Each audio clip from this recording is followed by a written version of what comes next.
ನಮಸ್ತೆ ಟಿವಿ 20 ಕನ್ನಡ ವಾಹಿನಿಗೆ ಸ್ವಾಗತ. ಸಮಾಜದಲ್ಲಿ ಇಂದು ಅನೇಕ ಯುವಕರು ವಿವಿಧ ದುಶ್ಚಟಗಳಿಗೆ ಬಲಿಯಾಗಿ ವ್ಯಸನದ ದಾಸರಾಗುತ್ತಿದ್ದಾರೆ.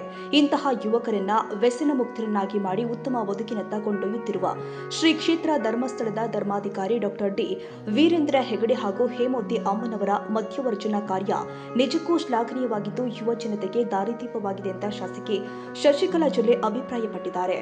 ಜನವಾಡದ ಶ್ರೀ ಮಹದೇವ ಸ್ವಾಮಿ ಮಠದ ಆವರಣದಲ್ಲಿ ಧರ್ಮಸ್ಥಳ ಗ್ರಾಮಾಭಿವೃದ್ಧಿ ಯೋಜನೆ ಹಾಗೂ ಜನವಾಡ ಮಧ್ಯವರ್ಜನ ಶಿಬಿರ ವ್ಯವಸ್ಥಾಪನಾ ಸಮಿತಿ ಸಂಯುಕ್ತವಾಗಿ ಆಯೋಜನೆ ಮಾಡಲಾಗಿದ್ದ 2029ನೇ ಮಧ್ಯವರ್ಜನ ಶಿಬಿರದ ಸಮಾರೋಪ ಸಮಾರಂಭವನ್ನು ಉದ್ಘಾಟಿಸಿ ಮಾತನಾಡಿದರು. ಇಂದಿನ ಯುವಕರು ವ್ಯಸನಗಳಿಗೆ ಒಳಗಾಗಿ ಕೌಟುಂಬಿಕ ಕಲಹ, ಮಾನಸಿಕ ಒತ್ತಡ ಹಾಗೆಯೇ ಆರೋಗ್ಯ ಸಮಸ್ಯೆಗಳನ್ನು ಎದುರಿಸುತ್ತಿದ್ದಾರೆ. ಇಂತಹ ಸಂದರ್ಭದಲ್ಲಿ ಮಧ್ಯವರ್ಜನ ಶಿಬಿರಗಳು ಸಮಾಜದಲ್ಲಿ ಜಾಗೃತಿ ಮೂಡಿಸಿ ಯುವಕರನ್ನ ಆರೋಗ್ಯಕರ ಹಾಗೂ ಜವಾಬ್ದಾರಿಯುತ ಜೀವನದತ್ತ ಕೊಂಡೊಯ್ಯುವ ಮಹತ್ವದ ಕಾರ್ಯ ನಿರ್ವಹಿಸುತ್ತದೆ ಎಂದಿದ್ದಾರೆ. ಈ ಸಂದರ್ಭದಲ್ಲಿ ಪರಮ ಪೂಜ್ಯ ಪರಮಾತ್ಮ ಮಹಾರಾಜರು ದಿವ್ಯ ಸಾನ್ನಿಧ್ಯ ವಹಿಸಿ ಮಾತನಾಡಿ, ಮದ್ಯಪಾನ ವ್ಯಕ್ತಿಯ ಆರೋಗ್ಯ, ಕುಟುಂಬ ಹಾಗೂ ಸಾಮಾಜಿಕ ಬದುಕಿನ ಮೇಲೆ ದುಷ್ಪರಿಣಾಮ ಬೀರುತ್ತೆ. ವ್ಯಸನದಿಂದ ದೂರವಿರುವುದೇ ಉತ್ತಮ ಜೀವನಕ್ಕೆ ದಾರಿ ಎಂದು ಕರೆಕೊಟ್ಟಿದ್ದಾರೆ. ಚಟ ಅಂತ ಶುರು ಆಗ್ತೈತಿ, ಮತ್ತೆ ಅದು ಚಟನ ನೀವು ಕಂಟ್ರೋಲ್ ಮಾಡಕ್ ಶುರು ಮಾಡ್ತೇನೆ. ನಿಮ್ದು ಏನು ವಿಚಾರ ಶಕ್ತಿನ ಉಳಿಯಂಗಿಲ್ಲ. ನಾನು ಏನು ಸ್ವಲ್ಪ ಕುಡ್ತೇನೆ, ಇನ್ನೊಂದ್ ಸ್ವಲ್ಪ ನಾಳೆ ಹೆಚ್ಚು ಕುಡಿತೇನೆ, ನಾಳೆ ಬಂದ್ ಮಾಡ್ತೇನೆ, ಮತ್ತೆ ಹೆಚ್ಚು ಕುಡಿತೇನೆ ಅಂತ ಹೇಳಿ ಚಟ ನಿಮ್ಮ ಮೇಲೆ ಪ್ರಭಾವ ಬೇರೆ ನಿಮಗ ಚಟಗಳು ಕಂಟ್ರೋಲ್ ಮಾಡಕ್ ಶುರು ಮಾಡ್ತಾವ. ಹಾಗಾಗಿ ಇವತ್ತು ಇನ್ನೊಂದು ಮಾತು ನಿಮಗ್ ಹೇಳ್ಬೇಕಂದ್ರ, ಬರೀ ಕುಡಿಯೋದಷ್ಟ ಚಟ ಏನ್ರಿ, फक्त पिणं, दारू पिणं एवढंच चट आहे काय? आता भरपूर चट आले. त्याच पद्धतीनं काय ते गांजा बंद, ड्रग्स बंद, ಈ ರೀತಿ ಅನೇಕ ನಮೂನೆचं चट आता सुरू झालंय. अँड्रॉइड मोबाईलचं चट आहे का नाही? ಆ ಮೊಬೈಲ್ ಚಟನೂ ಈಗ ಶುರು ಆಗೈತೆ. ಅದು ಎಷ್ಟು ನೀವು ದಾರುದಿಂದ ಬಾದ್ ಆಗ್ತೀರಿ, ಎಷ್ಟು ದಾರುನಿಂದ ಪರಿಣಾಮ ಆಗ್ತೈತಿ, ಎಷ್ಟು ಬೇರೆ ಬೇರೆ ಡ್ರಗ್ಸ್ ನಿಂದ ಪರಿಣಾಮ ಆಗ್ತೈತಿ. ನಮಗೆ ಏನ್ ಬೇಕು ಅದನ್ನ ನಾವು ತಗೋಬೇಕು, ಬೇಡ ಅದನ್ನ ನಾವು ಬಿಡಬೇಕು. ಈಗಂತೂ AI ಟೆಕ್ನಾಲಜಿ ಶುರು ಮಾಡಿ, AI ಟೆಕ್ನಾಲಜಿನಾಗ ಏನೇನ್ ಆಗ್ತೈತಿ ನಮಗ ಗೊತ್ತಿಲ್ಲ.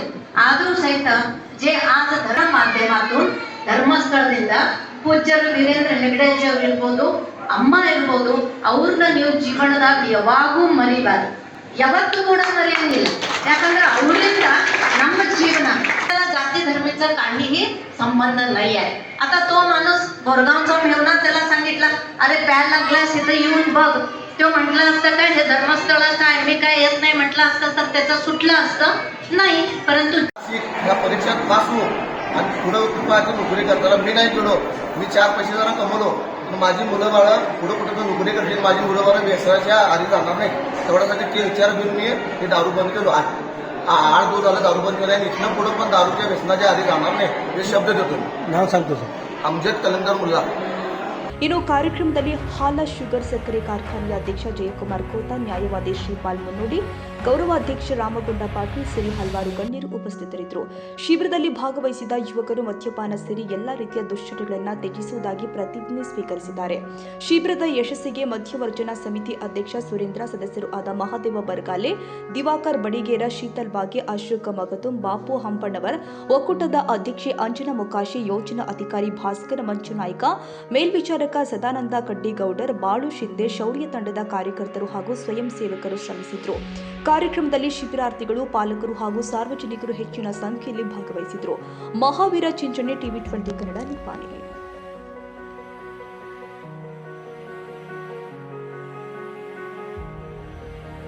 ಕನ್ನಡಿಗರ ಮೆಚ್ಚಿನ ನಿಮ್ಮ ಟಿವಿ 20 ಕನ್ನಡ ವಾಹಿನಿ ಇದೀಗ ಟಿವಿಯಲ್ಲಿ ಲಭ್ಯ. ಕರ್ನಾಟಕ ಮತ್ತು ದೇಶ ವಿದೇಶದ 360 ಡಿಗ್ರಿ ಸುದ್ದಿ ವಿವರವನ್ನ ಪಡೆಯುವುದಕ್ಕೆ ಟಿವಿ 20 ವಾಹಿನಿಯನ್ನು ಲೈಕ್ ಮಾಡಿ, ವಿಡಿಯೋಗಳನ್ನು ಶೇರ್ ಮಾಡಿ, ಕಮೆಂಟ್ ಮಾಡಿ, ಸಬ್ಸ್ಕ್ರೈಬ್ ಮಾಡಿ. HCN ಕೇಬಲ್ 842 ನಂಬರ್ನಲ್ಲಿ ಹುಕ್ಕೇರಿ ತಾಲೂಕು ಹಾಗೂ ಸಂಕೇಶ್ವರದ ಸುತ್ತಮುತ್ತಲಿನ ಹಳ್ಳಿಗಳಲ್ಲಿ ಲಭ್ಯ. PCN ಕೇಬಲ್ 129 ನಂಬರ್ನಲ್ಲಿ ಹಾರುಗೆರೆ ಸುತ್ತಮುತ್ತಲಿನ ಹಳ್ಳಿಗಳಲ್ಲಿ ಲಭ್ಯ. ರಾಯಬಾಗ್ ಡಿಜಿಟಲ್ ಚಾನೆಲ್ ಕೇಬಲ್ 80ನೇ ನಂಬರ್ನಲ್ಲಿ ರಾಯಬಾಗ ತಾಲೂಕಿನ ಸುತ್ತಮುತ್ತಲಿನ ಹಳ್ಳಿಗಳಲ್ಲಿ ಲಭ್ಯ. UDCN ಕೇಬಲ್ ನೆಟ್ವರ್ಕ್ ಉಗಾರ ಸುತ್ತಮುತ್ತಲಿನ ಹಳ್ಳಿಗಳಲ್ಲಿ ನಿಮ್ಮ ಟಿವಿ 20 ಕನ್ನಡ ವಾಹಿನಿಯೂ ಲಭ್ಯ.